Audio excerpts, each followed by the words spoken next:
안녕하세요. 이번에는 공부 기술에 관련된 거 다음 내용 제가 말씀드리도록 하겠습니다. 여러분들 공부하실 때 저 같은 경우 써서 많이 했거든요.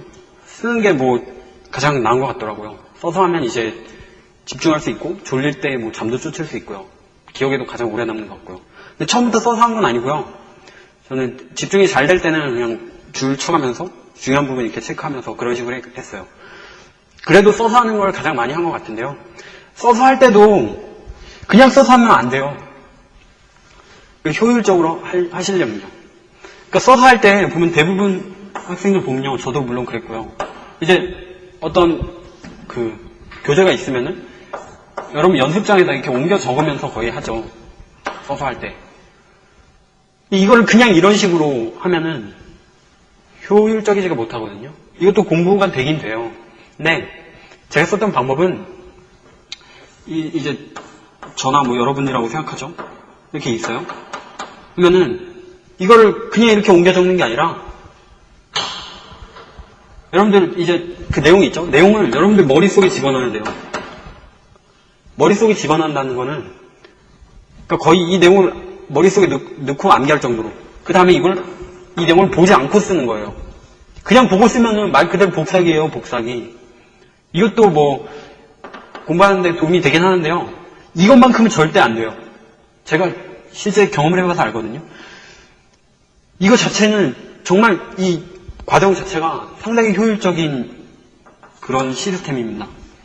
그러니까 봤던 거를 머릿속에 넣고 머릿속에서 이제 여러분들이 꺼내서 쓴다는 그 생각으로 하시면 돼요. 그리고 또 공부를 하실 때 이제 연습장에 또 쓰실 거 아니에요? 쓰는데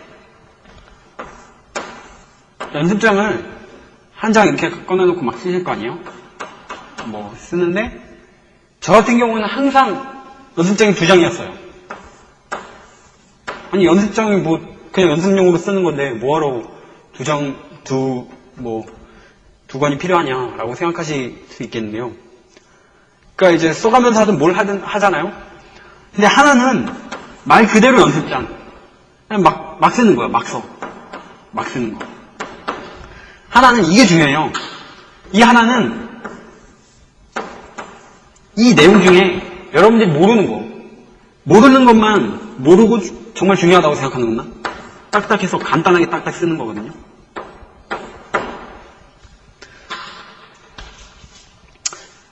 공부를 하고 나면은 이거는 필요가 없어요. 말 그대로 이건 연습장이에요. 연습하고 버리는 거. 이거는 이 한 장은 보통 저는 A4지 사용했고요. 연습장을 썼으면은 다 공부가 끝난 다음에 뜯어냈어요. 그리고 가지고 다니면서 이제 틈틈이 봤죠. 그러니까 모르는 것만 딱 골라내는 거예요. 이 과정이 상당히 의미가 있는 과정입니다. 아까 문제집 푸는 것도 그런 의미로 받아 접근하셔야 된다고 말씀드렸고요. 그래서 써가면서 할 때는 이 방법이 상당히 좋습니다. 내용을 머릿속에 넣은 다음에 외운 다음에 그 다음에 이제 옮겨 적는 거. 이게 약간 시간은 걸릴 수가 있어요. 그리고 처음 하면 좀 지겨울 수가 있는데 일단 습관화가 되면은 공부 자체가 상당히 응집력이라고 해야 돼. 그러니까 영양가 있는 공부를 할 수가 있습니다. 그리고 이제 아까 문제집 관련해서 말씀을 드렸는데요. 문제집이 이제 틀린 거를 찾아내야 된다고 했는데 틀린 거를 이제 다시 안 틀리는 그런 방법을 좀 말씀드릴까 해요. 대부분의 저도 그랬고 틀린 거 다시 틀린 경우가 되게 많아요. 아까 말씀드렸던 것처럼 문제집에서 자기 채점하고 나서 틀린 거의 중요성을 이렇게 잘 모르고 있는 경우가 그렇죠. 근데 그래서 저는 이 중요성을 파악한 다음부터는 문제집을 어떤 식으로 활용했느냐. 틀린 걸 잡기 위해서 문제집이 이렇게 있잖아요. 이제 10번 문제가 있어요. 문제가 이렇게 있고 보기가 있겠죠. 보기가 이렇게 있는데 이제 틀렸다는 거예요. 여러분 맞은 거에는 체크할 필요도 없어요. 왜냐 틀린 거 보는 게 목적이니까 문제집 푸는 거에. 틀렸으면은 얼마나 틀린 거를 제가 중요하게 생각했냐면 이거를 틀렸다 그러면은 문제 테두리를 이렇게 쳤어요. 형광펜으로. 잘 보이죠? 문제집 이제 어느 정도냐면 이게 문제집 이렇게 보잖아요? 보다가 슬 넘기다가 그러니까 얼핏 이렇게 해도 딱 보이는 거예요. 그렇게 눈에 잘 띄게 해놓는 거예요. 뭐 문제집 떨어뜨리다가 이면이 딱 펴지면 아 이거 보는 거죠. 근데 틀렸으면 이제 중요한 건 밑에다가 왜 틀렸는지 쓰고 풀이 간단하게 아주 간단하게만 쓰는 거예요. 아주 간단하게. 이런 식으로 틀린 거를 표시를 해놨습니다. 이 거의 이렇게 되면은 오답 노트가 필요가 없어져요. 제 경험상. 그 오답 노트 이런 거 오려가지고 뭐 따로 풀칠하고 뭐 붙이고 뭐 꾸미고 하는데 이거 뭐 문제집 그냥 이렇게 슬 넘기면서 이런 식으로 슬 넘기면서 이런 것들만 탁탁 캐치하면 되거든요. 이런 식으로 표시를 해놓으면 그리고 저 같은 경우에는 이 틀렸던 거를 반복이 중요하다고 했죠. 이런 식으로 문제집 한 권을 이런 식으로 한 권을 다 끝냈어요. 틀린 거 이렇게 다 골라냈어요. 그러면 한 권을 반복해서 이것만 딱딱 보는 거예요. 맞은 건 볼 필요도 없어요. 그것만 딱 보면은 한 번 보고 두 번 볼 때는 훨씬 빨라. 세 번 볼 때는 말할 것도 없고요. 네 번째 보면 뭐 그냥 슥슥 넘어가. 딱 보면 아 이렇게 풀면 되지. 이렇게 풀면 되지. 아 왜 틀렸지. 이거 보지 않더라도요. 이렇게 되거든요. 이렇게 되면은 문제집 한 권 다시 복습하는데 거의 10분도 안 걸리게 돼요. 나중에 수능 되면은 이런 식으로 문제집이 이렇게 좀 쌓이게 되겠죠? 그걸 다 보는데 얼마 시간이 안 걸려요. 틀린 것만 딱딱, 자기가 몰랐던 것만 딱딱 알아낼 수가 있죠. 그러니까 얼마나 공부가 효율적으로 되겠습니까? 이런 식으로 뭐 문제집 활용하는 경우에 있어서는요. 수학 문제나 그런 거 풀 때요. 이걸 직접 보고 나서 다시 풀어봐야지 하고 다시 풀지 않았어요. 저 같은 경우는. 다시 풀기도 했는데 시간이 저는 많이 촉박해서 이걸 그냥 이런 식으로 이런 방법을 통해서 이렇게 넘어갔지. 그냥 머릿속으로만 펜 안 들고 뭐 그런 거 생각해낼 수 있잖아요. 어떤 과정을 거쳐서 그 다음 어떤 과정. 그러니까 그렇게 유형을 외우는 거죠. 내가 몰랐던 유형을. 문제를 그냥 외운다고 보시면 돼요. 그런 식으로 공부를 했습니다. 이게 어떤 저만의 뭐 틀린 건 다시 절대로 안 틀리는 그런 기술이라고 말씀드리고 싶고요. 그리고 연습장을 수학 문제 같은 경우 특히 그렇고요. 연습장만 봐도 공부 어느 정도 하는지 가늠이 된다고 하죠. 뭐 제가 만든 말이긴 한데 연습장을 저 같은 경우 반 접어서 이렇게 활용을 했어요. 좀 종이도 아낄 수 있고 그런 식으로 했고요. 뭐 그다음 예습하는 거에 대해 말씀드릴게요. 예습은 전 혼자서 하는 예습은 안 했습니다. 아까 뭐 처음에 복습이 정말 중요하다고 했기 때문에 복습하는 것로도 사실 시간이 많이 모자랐어요. 그렇기 때문에 복습에 좀 더 초점을 맞췄고 이 예습이 왜 좀 안 좋거든요. 혼자서 하면. 왜냐면 내가 혼자서 이제 모르는 내용을 이제 보는 거예요. 보면은 나름대로 잘못 해석하고 잘못 공부를 할 수가 있는 거예요. 그리고 혼자 그냥 막상 책장을 펴놓고 보면은 시간이 상당히 오래 걸려요. 누가 설명을 해주고 이러는 것보다. 그렇기 때문에 만약에 잘못된 내용을 내가 그냥 내 나름대로 논리를 펼쳐갖고 잘못 이해를 했어요. 더 쉬운 방법이 있는데. 혹은 공부를 하지 않아도 되는 부분인데 공부를 할 수도 있고요. 그래서 예습은 저 같은 경우는 뭐 학원에서 수업하는 정도? 그건 뭐 학원 수업도 수업이니까 예습이라고는 할 수 없고요. 그 대신 복습만 정말 거기에만 초점을 맞춰서 공부했습니다. 그래서 예습은 복습이 된다는 조건 하에서 하시길 바래요. 그리고 암기하는 데 있어서는 말 지어서 외우는 게 최고라고 생각합니다. 말 지어서 외우는 게 앞글자 따서 외우는 거 있잖아요. 그 두 문자 외우는다고 하는데 머리 두자 써서요. 글자를 해서 외우거나 뭐 여러분들 나름대로 뭐 중간 글자, 끝에 글자 그런 것들만 따로따로 빼갖고 외우실 수 있어요.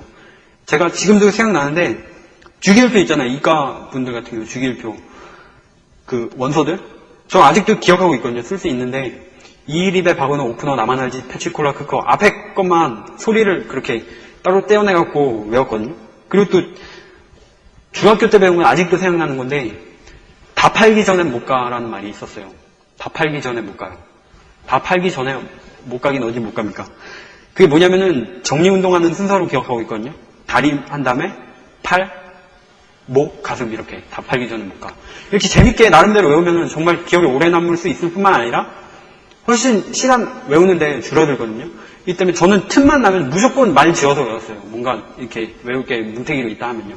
무조건 말 지어서 외웠고 좀 재밌게 좀 선정적으로 짓던지 이런 식으로 해서 외우면 공부하다가도 좀 재밌게 할 수 있어서 좋았던 것 같습니다.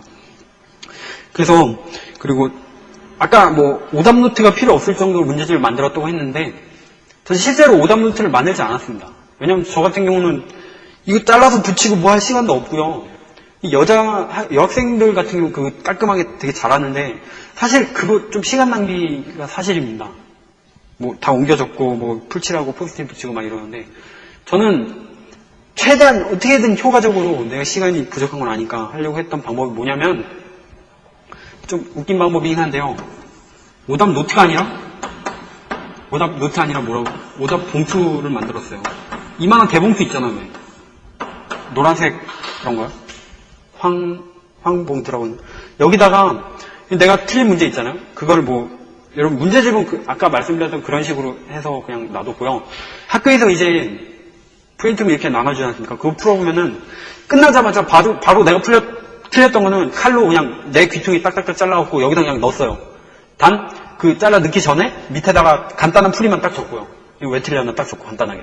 그래서 봉투에다 그냥 무조건 다 싸다가 넣었어요. 틀린 것들. 그냥 4번 그냥 쓱쓱 칼질만 하면 돼요. 넣어서 이제 카드 하나씩 뭐 펼쳐보듯이 꺼내서 보는 거예요. 나중에. 이런 식으로 뭐 수능 전에도 이 봉투를 다시 한번 싹 훑어봤고요. 이런 식으로 오답 노트를 뭐 재료 뭐 그런 거 없이 저는 이렇게 했습니다. 가장 어떤 시간 단축하는 방법을 찾다 보니까 이런 방법을 쓰게 됐고요. 이게 나쁘지 않은 방법인 것 같습니다. 여러분들 한번 사용해 보시길 바라고요. 그리고 공부를 하실 때 무작정 책상에 앉아서 공부를 하면은 제 경험상 별로 안 좋더라고요. 공부를 하더라도 이제 앉아서 마음을 가라앉혀야 돼요. 그냥 막 들떠있는 상태에서 그냥 책상에 앉아갖고 그냥 막 시작하면은 오래 못 가요. 제 경험상. 그러니까 마음 한 2분 정도라도 좀 심호흡을 좀 한 다음에 마음 차분하게 가라앉히고 뇌파내리기 있잖아요. 뇌파내리기 정말 좋은데 이렇게 마음을 가라앉히신 다음에 이제 공부를 하시면은 집중도 잘 되고 오래 할 수 있거든요. 그래서 이거 간과하지 마세요. 정말 2분 그 차이가 상당히 크게 작용할 수 있거든요. 마음 차분하게 가라앉히시길 바랍니다. 또 이게 잡념 없애라는 그런 의미에서 드리는 말씀이에요. 그리고 문제 풀 때 저는 특히 외국어 영역 같은 거 풀 때는요, 초 단위로 초를 재가면서 했어요. 문제가 뭐 10번 문제 있고 11번 문제 있고 뭐 있잖아요. 외국어 영역에서. 그러면은 지금 뭐 5시 3분 10초를 지나고 있어요. 그러면 3분 10초만 딱 쓰는 거예요. 3분 10초. 딱 쓰고 한 문제 다 풀면은 이제 뭐 04분 20초. 1분 10초만 풀었다면요. 이런 식으로 쓰고 그 다음 문제 바로 들어가요. 바로. 그래서 1분 걸렸다고 치면 05분 20초 이런 식으로. 그러니까 초 단위로 관리가 되는 거예요. 이게 하면 뭐가 좋냐면 지금 내가 어느 정도 속도로 풀고 있구나. 그걸 바로바로 알 수가 있고요. 집중하게 돼요. 시간이 가고 있다는 거를 내가 지금 인식을 하고 있으니까 마치 시험 보는 그런 기분이 드는 거죠. 시간이 째깍째깍 가니까 빨리빨리 풀게 되고 더 집중해서 풀게 되니까 이게 상당히 좋은 방법이었던 것 같습니다. 이런 거 쓸 때는 시계를 좀 전자시계를 사용하면 좋고요. 이 정도로 시간을 아껴서 해야 된다는 그런 의미도 있고요. 그리고 공부하실 때 이제 제가 아까 2분 동안 마음을 정리하고 공부 시작하라고 이렇게 말씀드렸는데요. 진짜 정말 공부를 제대로 시작하고 싶다 하시면은 말을 줄이시길 바래요. 말을. 아니 사람이 말을 하나 어떻게 사냐 이렇게 생각하실 수도 있는데 불교에 보면은 그런 거 있잖아요. 무건수행이라고 아세요?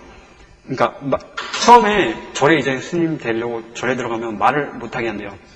말을 많이 하면 자기 스스로를 되돌아볼 수가 없대요. 실제로 그런 것 같거든요. 고3 때는 좀 자기 내면을 돌아보고 좀 이렇게 자기를 돌아봐야지 말을 너무 많이 하면 정신도 산만해지고 그런 경우가 있더라고요. 제 같은 경우는요. 저의 케이스는 그리고 저의 체질상. 그래서 일단 말을 좀 안 하게 되면 흥분도 덜하게 되고 잡념도 좀 덜한 것 같더라고요. 그리고 실수하는 건데요. 실수가 일단 실력이라는 거를 말씀드리고 싶어요. 실수는 실력이에요. 실수가 집중력이랑 가장 큰 연관이 되는 거라서 여러분들 집중력은 명백한 실력이죠. 집중하면 실수는 훨씬 줄어들어요. 그렇기 때문에 실수를 그냥 이거 내가 아는 건데 틀렸네. 그냥 덮어두는 게 절대 안 돼요. 실수했으면 정말 뼈저리게 반성하셔야 돼요. 어떻게 보면 이거 문제를 몰라서 틀린 것보다 더 큰 문제입니다. 그거는 왜 처음 수능 관련된 주제에서 말씀드렸는데 두 가지 경우가 있죠. 문제를 처음부터 빡세게 푸느냐 아니면은 빨리 푼 다음에 여러 번 보느냐. 저 같은 경우는 실수하는 게 발견이 되게 힘드니까 처음부터 빡세게 자세하게 봤다고 했죠. 그런 식으로 어떤 실수에 대비하는 그런 마음가짐을 가지시고요. 실수를 절대 간과하시면 안 됩니다. 나중에 정말 땅을 치고 회할 수 있는 그런 일이 생길 수 있으니까 지금이라도 실수 줄이는 거에 실수만 줄이겠다는 생각으로 한번 시험을 봐보시길 바래요. 모의고사든 뭐든. 성적이 확 뛰는 거를 제가 경험했거든요. 그리고 이제 MP3 관련된 거, 음악 들으면서 공부하는 거. 그리고 뭐 MC 스퀘어 관련된 거. MC 스퀘어는 학습 도구죠. 저도 써봤거든요. 제가 사서 쓴 게 아니라 친구가 쓰다가 이거 뭐 필요 없다고 그냥 버리는데 너 가져라 해갖고 제가 썼는데 이게 어떻게 장사가 되는 건지 참 도무지 이해할 수가 없습니다. 껴서 공부가 잘 된다는 걸 저 같은 경우는 전혀 느낄 수가 없고 오히려 방해가 되더라고요. 제 주변 친구도 사놓고 쓰는 친구를 본 적이 없습니다. 본 적이 없어. 그 뭐 합격 수위 같은 거는 뭐 전단지 그런 건 상당히 뭐 삐까뻔쩍한데 제 주변에 일단 그런 걸 본 적이 없습니다. 그래서 뭐 음악 듣는 거가 차라리 나았던 것 같아요. 근데 음악은 이제 결국에는 들어온 소리를 억지로 이렇게 내가 차단하면서 그런 효과에 의해서 공부하는 데 더 집중하는 그런 효과가 있는데요. 뭐 약간의 기분 전환. 근데 음악이 이렇게 들어오면은 절대 이건 공부하고 있는 게 아니거든요. 그래서 결국에는 귀마개를 쓰게 되더라고요. 저도 마지막에 귀마개만 썼고요. 결국에는 귀마개가 가장 나았던 방법인 것 같습니다. 처음부터 뭐 의지만 있다면 귀마개 사용하는 건 강력히 추천드립니다. 근데 귀가 이게 막히게 되면은 다른 데 정신을 더 집중할 수 있으니까요. 공부 기술에 관련돼서는 여기까지 말씀드리고 또 추가적인 거는 뭐 게시판이나 다음 업데이트를 통해서 말씀드리도록 하겠습니다. 네, 감사합니다.